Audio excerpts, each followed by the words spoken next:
ఈరోజు పొద్దున్న నుంచి ఖాళీగా ఉండి సాయంత్రం పూట వచ్చింది లోడింగ్. మన బండి ముంగట ఒక కార్ అడ్డం ఉన్నది. ఆదిలాబాద్ లోడింగ్ మన చెక్ పోస్ట్ నుంచి ఆదిలాబాద్కి బండి క్లీన్ చేసుకున్నాం. బ్రష్ తీసేసుకున్నాం, క్లీన్ చేసుకొని డైరెక్ట్ మధ్యలో చాలా పని చేసినా కానీ వీడియోలు తీయలేదు. డైరెక్ట్ లోడింగ్ కాడ వచ్చేసి ఇట్లా షీట్లు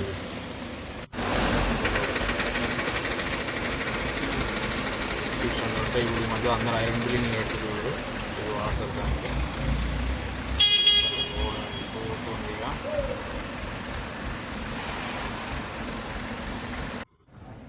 డైరెక్ట్ బంకులో డీజిల్ కొట్టిస్తున్నాను. పర్సన్ అయితే తాడు గీడ ఏం కట్టుకోవాలని అంటే ఇక అవన్నీ వీడియోలు తీయడం కుదరలేదు, పేపర్ల గురించి లేట్ అయిందని. రాత్రి 1:30 అవుతుంది స్టార్ట్ అయిపోయినా. పొద్దున 6 o'clock చూపిస్తుంది. 100 కిలోమీటర్ దాకా వచ్చేసిన కామారెడ్డి నియర్ బై. ఇప్పుడే తెల్లారుతుంది, దగ్గరకు వచ్చేసిన. మస్తు ఉంటుంది. ఇంకా 6:15 అవుతుంది అయినా తెల్లారలేదు. చూద్దాం. కానీ లొకేషన్ మాత్రం మస్తు ఉంటుంది. చూడండి అసలు ఎంత బాగుంటుంది అంటే ఈ రోడ్. ఆదిలాబాద్ రోడ్ అంటే మస్తు ఇష్టం నాకు. మస్తు అనిపిస్తుంది ఈ రోడ్లో ట్రావెలింగ్ చేయాలంటే. ఎప్పుడు కూడా బోర్ ఉంటుంది అసలుకే. ఇట్లా డౌన్ ఉన్నప్పుడు ఎప్పుడు కూడా బండి న్యూట్రల్ చేయద్దు, గేర్లోనే పెట్టాలి. టాప్ గేర్లో పెట్టి చిన్న ఎక్సలేటర్ తీసుకుంటూ పోనీయాలి. ఎప్పుడు కూడా డౌన్ ఉంది కదా, డీజిల్ ఏమైనా సేవ్ అవుతుందేమో అని న్యూట్రల్ చేయొద్దు. లోడ్ ఉన్నప్పుడు స్పెషల్గా అవుట్ ఆఫ్ కంట్రోల్ అయిపోతుంది మొత్తం. బండి పల్టీ పడే అవకాశం ఉంటుంది. ఎప్పుడైనా సరే డౌన్ ఉన్నప్పుడు బండి గేర్లోనే పోనీయాలి, న్యూట్రల్ చేయొద్దు.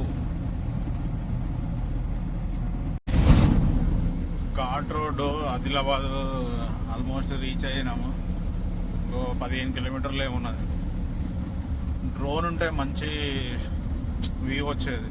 తీసుకోవాలి డ్రోన్ ఇక తొందరగా. కొద్దిగా టైం పడుతుంది. మన వీడియోలు మంచి రీచ్ వచ్చినాక డ్రోన్ తీసుకుందామని అనుకుంటున్నా.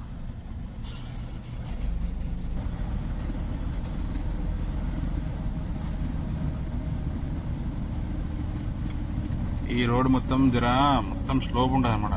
డైరెక్ట్ బండి ఆకుండా వెళ్ళిపోతుందని స్పీడ్ చేసిరు రోడ్ మధ్యలో.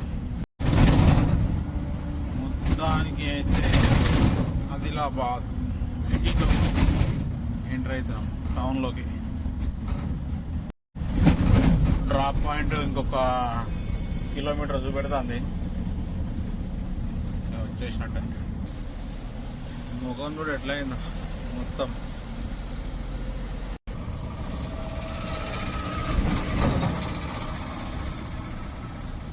లొకేషన్ రీచ్ అయిపోయాము మొత్తానికైతే.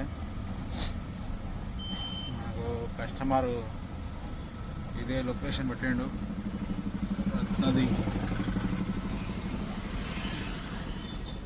Reliance digital. సారీ, డ్రాప్ లొకేషన్కి వచ్చి కస్టమర్కి ఫోన్ చేస్తే వెయిటింగ్ వస్తుంది, లిఫ్ట్ చేయలేదు. ఇంకా రిటర్న్ కూడా కాల్ చేయలేదు. చూద్దాం ఎప్పుడు అన్లోడ్ చేసుకుంటాడు. మనకు గూగుల్ మ్యాప్లో 1:30కి స్టార్ట్ అయినప్పుడు 6 చూపించింది, కానీ ఇప్పుడు కరెక్ట్గా కస్టమర్ బండి అలా అన్లోడ్ చేసే వాళ్ళు ఉన్నారు ఓమ్నీలో. సడన్గా వచ్చారు. ఓర్ర బాబా నేను భయపడా. అయితే ఇందాక చెప్తున్నా, నైట్ నేను 1:30కి స్టార్ట్ అయినప్పుడు గూగుల్ మ్యాప్లో 6 o'clock చూపించింది. కానీ ఇక్కడికి వచ్చేసరికి కొద్దిగా చిన్నగా నైట్ కదా, చిన్నగా బయలుదేరినాం. సైట్ అదే మామ, ఈ డెక్ షీట్స్ అంటారు, ఇవి స్లాప్ లాగా వేస్తారు. ఇక్కడ కూడా వెనకాల తాడు కట్టిన కానీ చూపిద్దాం అనుకున్నా కానీ ఇక్కడ టైం లేకుండా డైరెక్ట్ ఉన్న వాళ్ళు ఆగలేదు. అన్లోడ్ చేసేవాళ్ళు రపరప తాడిప్పేసి ఫస్ట్ అంటే వేసిన స్టార్ట్ చేసేసి అవన్నీ దింపేస్తారు. ఇవే ఇప్పుడు ఈ మధ్యలో అన్నీ ట్రెండ్ అయిపోయినాయి కదా, ఐరన్ బిల్డింగ్ తొందరగా. అది వచ్చి ఏదన్నా రెస్టారెంట్ ఏమో, ఇది ఆదిలాబాద్ సెంటర్లోనే. షీట్స్ డైరెక్ట్ దానిపైన వేసేస్తారు. ఇక మస్తు ఉంటుంది. స్లాబ్ దీని మీదనే వేస్తారు అనుకుంటా నాకు తెలిసి. దీని మీద కూడా స్లాబ్ వేయచ్చు, మామూలుగా అట్లా పెడతారు. లాస్ట్ సీట్ మామ దింపేస్తారు. ఇక అయిపోయినట్టే. మర్చిపోయినా కిరాయి చెప్పడం మర్చిపోయినా కదా, ఇది 12,000 కిరాయి. ఎంత మిగిలి ఇక కిరాయి అయిపోయి రమ్మని వచ్చేసిన ఎంటీ డైరెక్ట్ మళ్ళీ ఇంటికి పోదామని. దాని మధ్యలో మళ్ళీ రిటర్న్ మేకల కిరాయి దొరికింది కామారెడ్డికి 2,500. ఇది వస్తున్నాయి మేకలు మొత్తము.